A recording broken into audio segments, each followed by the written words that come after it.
நாம் வேடிக்கையாக சொல்லுவார்கள், கம்பன் வீட்டு கட்டுத்தறியும் கவிபாடும் என்று. பாட்டுக்கோர் புலவன் பாரதிதான் சொன்னான், யாம் அறிந்த புலவனிலே கம்பனைப் போல் வள்ளுவன் போல் இளங்கோ போல் பூமிதனில் யாங்கனுமே கண்டதில்லை. அப்படின்னா என்ன அர்த்தம்னா, கவி சக்கரவர்த்தி தான் தன்னுடைய சிந்தனையில் முதல் இடத்தில் பாரதி வைத்திருந்தார். கூட்டத்தை எப்படி கம்பன் வர்ணிக்கிறான் தெரியுமா? உழுந்து இடமில்லை, உழுந்து இடமில்லைங்கிற அளவுக்கு பெருங்கூட்டமா. உலகம் யாவையும் தாமிழ ஆக்கலும் நிலைபெறுத்தலும் நீக்கலும் நீங்களா, அழகிலா விளையாட்டுடையார் யாரவர் தலைவர் அன்னவர்க்கே சரண் நாங்கள்.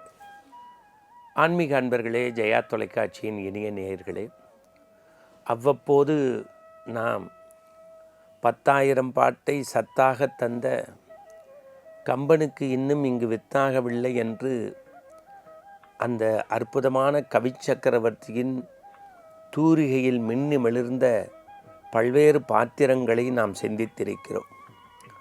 ராமாயணத்தில் ராமன் பற்றி, சீதை பற்றி, ராவணன் பற்றி, அனுமன் பற்றி, குகன் பற்றி, வீடனன் பற்றி, பாத்திர படைப்பு குறித்து, கம்பனின் பக்தி குறித்து, வாழ்வியல் குறித்து, கம்பனின் அறச்சிந்தனை குறித்து, வீரம் குறித்து, இப்படி பல செய்திகளை சிந்தித்தாலும் கூட கம்பனுடைய கவித்துவம் குறித்து இன்றைக்கு சிந்திக்க இருக்கிறோம். நாம் வேடிக்கையாக சொல்லுவார்கள், கம்பன் வீட்டு கட்டுத்தறியும் கவிபாடும் என்று.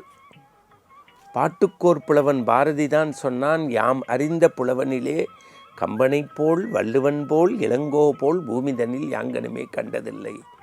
அப்படின்னா என்ன அர்த்தம்னா, கவி சக்கரவர்த்தி தான் தன்னுடைய சிந்தனையில் முதல் இடத்தில் பாரதி வைத்திருந்தான். அப்போ கம்பன் பாட்டு திறத்தாலே இவ்வையகத்தை பாலித்திட்ட பாரதியின் மனத்தையே கொள்ளையடித்திருக்கிறான் என்றால் அவனுடைய கவி இன்பம், கம்பனுடைய கவி தூரிகையின் இன்பத்தை இன்றைக்கு சிந்திக்க இருக்கிறோம்.